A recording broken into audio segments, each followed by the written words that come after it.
Halo teman-teman, salam sehat selalu. Kembali kita berbicara di IPL atau di Liga Premier Inggris yang tetap rame. Terutama saya fokus ke klub-klub dari London. Ya. Dari pertandingan antara Sabtu dan Minggu, terjadi ada dua di Derby London, melibatkan antara Arsenal menghadapi Brentford, yang berakhir dengan 2-1 untuk kemenangan The Gunners Arsenal di Stadion Emirates. Kemudian The Blues Chelsea menang dengan susah payah saat mereka bertandang ke Selhurst Park menghadapi Crystal Palace juga dari London.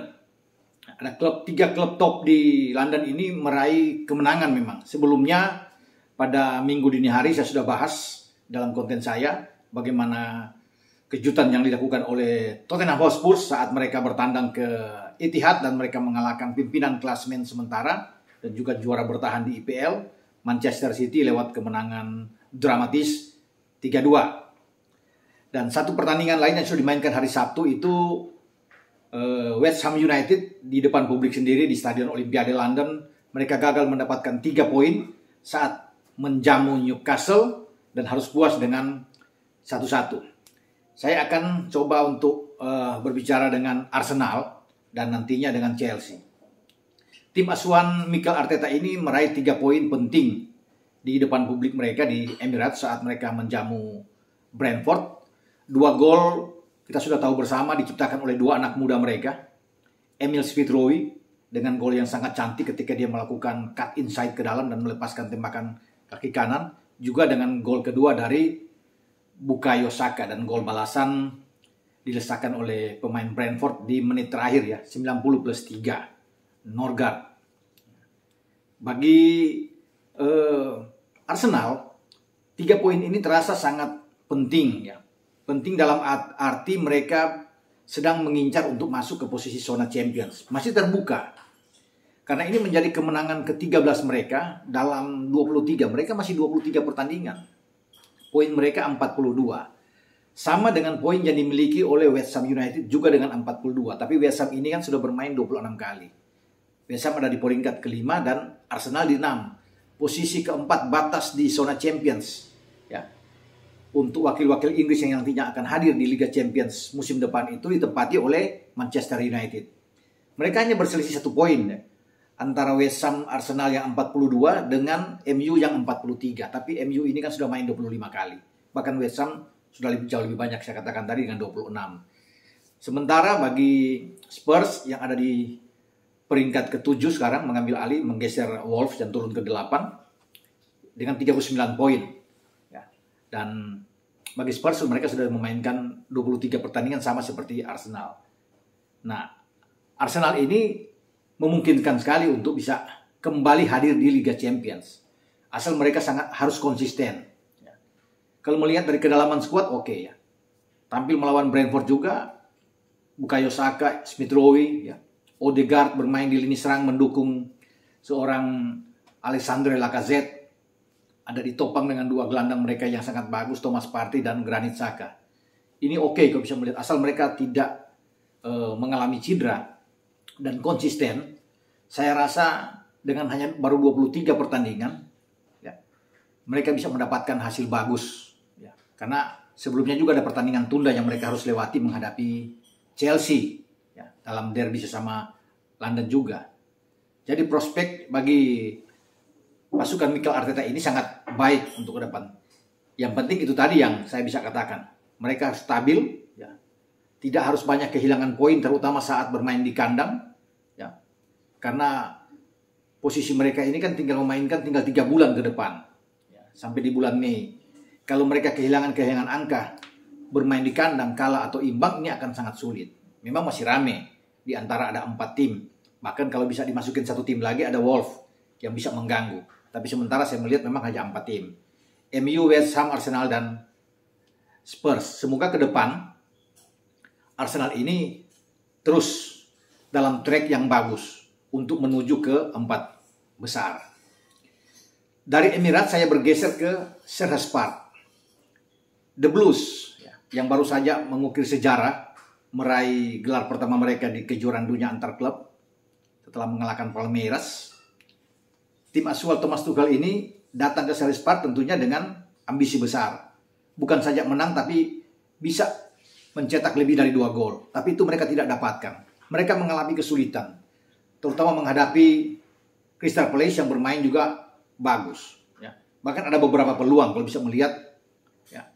Mereka punya peluang dari Olise sejak awal, ada dari Wilfried Zaha, ya. Jeffrey Schlupp juga bisa mendapatkan hasil. Demikian juga dengan Chelsea, ada beberapa peluang yang mereka dapatkan, terutama peluang bersih di babak pertama dari N'Golo Kante ya, setelah mendapatkan umpan dari Malang Sarr. Namun permainan Chelsea ini tidak berjalan sesuai dengan keinginan ya. Harapan dari Thomas Tuchel.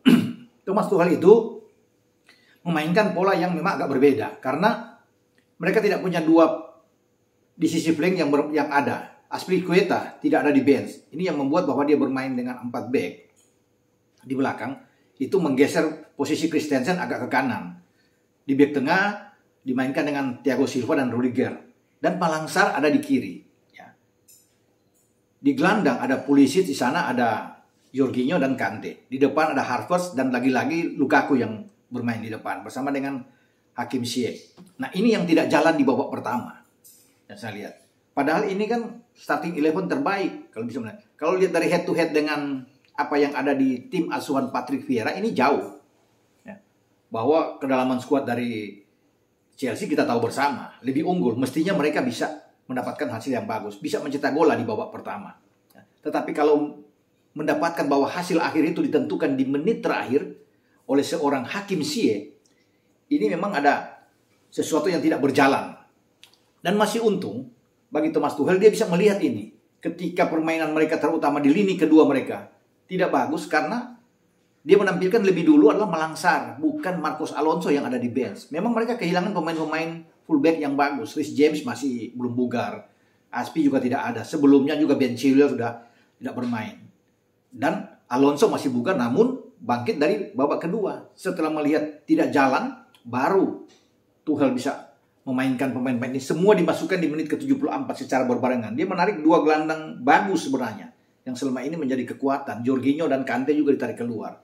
Malang Sarr digantikan oleh Alonso, kemudian Jorginho juga ditarik keluar, Loftus-Cheek yang menggantikannya, Kante keluar, dan masuklah Mateo Kovacic. Inilah yang bisa mengubah permainan.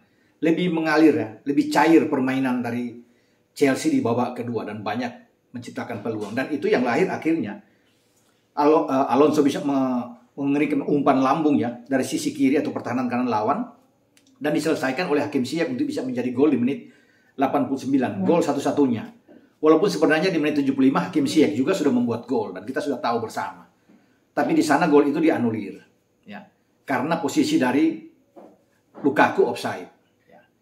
Dan hebatnya saya lihat dengan Ziyech ini dalam 3 pertandingan terakhir bersama dengan Chelsea secara beruntun di IPL ini ya, dia selalu mencetak gol. Ketika mereka bertandang ke markas Brighton, dia mencetak gol ya, ketika bermain 1-1. Kemudian ketika mereka menjamu Tottenham di Stamford Bridge, ada 2 gol di sana yang mereka bisa menang. Salah satu gol dibuat oleh Hakim Ziyech juga.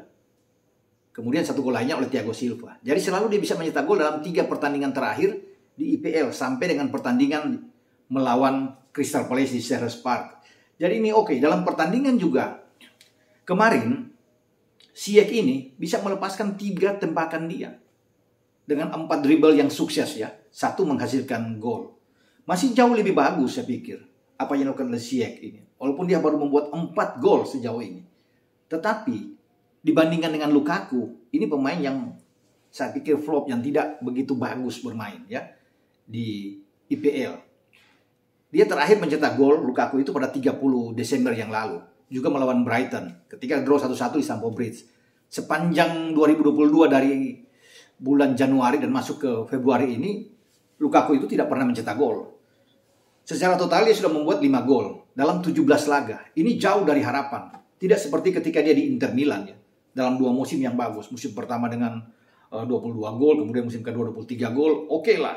Tapi ketika dia datang ke Stamford Bridge, jauh. Bahkan dalam pertandingan melawan Crystal Palace, ini pemain yang paling buruk. Ini bagaikan seorang hantu yang ada di lapangan tapi tidak kelihatan dia bermain. Bayangkan seorang striker yang ada di depan, yang harusnya bisa mencetak gol, ya, menciptakan banyak peluang di depan, menembak, ya, on target, tapi dia tidak mendapatkan itu. Ya. Lukaku itu hanya dalam 90 menit plus ada injury time, itu cuma 7 sentuhan. Ini bagaimana seorang striker, ya, bermain dalam 90 menit katakan, ya, tidak hitunglah untuk tambahan waktunya injury time.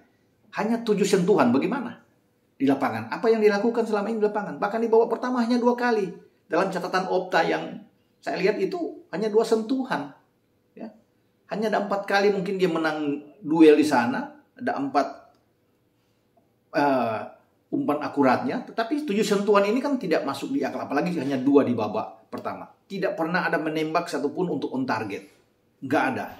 Untuk menciptakan peluang aja di depan gawang lawan. Itu tidak ada. Lukaku ini, ya. Di mana dia itu pemain ini? Tetapi semenjak permintaan maaf dia ketika dia berseteru dengan Tuchel, ya, ketika dia mengkritik cara penerapan latihan dari seorang Tuchel, taktik yang diberikan Tuchel, kemudian ada permintaan maaf, selalu Tuchel bisa memainkan Lukaku, bahkan tidak pernah diganti. Walaupun Lukaku bermain sejelek apapun, tetap dia membiarkan pemain ini untuk tidak ditarik. Memang dia menjadi bagian juga penting ketika di Piala Dunia antar klub. Dia membuat 2 gol. Tetapi permainan dia biasa-biasa aja. Nggak menonjol sekali. Nggak hebat. Kecuali 2 gol itu aja yang datang ke dia. Karena 2 gol itu kan, 1 gol juga cuma datang ke kaki dia untuk diteruskan. Untuk bisa menjadikan gol 1 dari heading. Tetapi permainan brilian di depan tidak dia lakukan. Tidak seperti Ziyech katakanlah. Yang bermain sangat bagus. Kalau dikatakan Ziyech dengan bisa melepaskan 3 tembakan, wah ini luar biasa pemain ini. Dan selalu bisa mencetak gol ya 3 pertandingan terakhir. Kalau nggak ada Ziyech memang ini akan sangat sulit bagi Chelsea untuk bisa menang. Dengan mengharapkan, kenapa saya bingung di sini, kenapa dia tidak ditarik keluar Lukaku, terus dibiarkan di lapangan untuk bisa bermain. Padahal Tuchel tahu bahwa ini pemain jauh di bawah harapan. Namun dibiarkan terus. Tidak tahu bagaimana pandangan Anda terhadap Lukaku, ya. Kalau hanya 5 gol dalam 17 pertandingan sih ini nggak pantas dia dilabeli dengan mahal, ya. Sampai 1,8 triliun harganya dirupiahkan. Apakah pantas dia untuk ini? Ya. Ya harus berpikir untuk ke depan. Kalau dia tetap bermain dengan jelek, ya mungkin harus dilepas atau ada pertukaran yang terjadi. Tetapi siapa yang bisa menerima dia dengan harga yang begitu tinggi? Dan ini yang saya pikir yang harus dipecahkan oleh Tuchel, ya. Mereka di peringkat ketiga memang 50 poin sekarang, 25 pertandingan. Untuk bisa meraih gelar juara memang agak berat, ya. Untuk bersaing dengan City yang jauh. Sekarang mungkin ada 13 poin mereka tertinggal dari City, ya. Agak jauh memang. Ada 7 di belakang Liverpool. Tapi untuk bisa mengamankan di zona Champions, itu sudah pasti Chelsea bisa dapat. Bahkan Chelsea masih bisa punya harapan untuk bisa meraih, mempertahankan kembali Liga Champions yang mereka rebut pada musim yang lalu. Bisa mereka dapatkan itu. Piala FA mereka bisa dapatkan. Karena mereka masih melaju sampai di putaran kelima. Dan yang paling dekat adalah Piala Liga Carabao Cup. Pada tanggal 27 Februari mereka akan menghadapi Liverpool di Wembley. Harapan juga untuk bisa meraih juara terbuka buat mereka.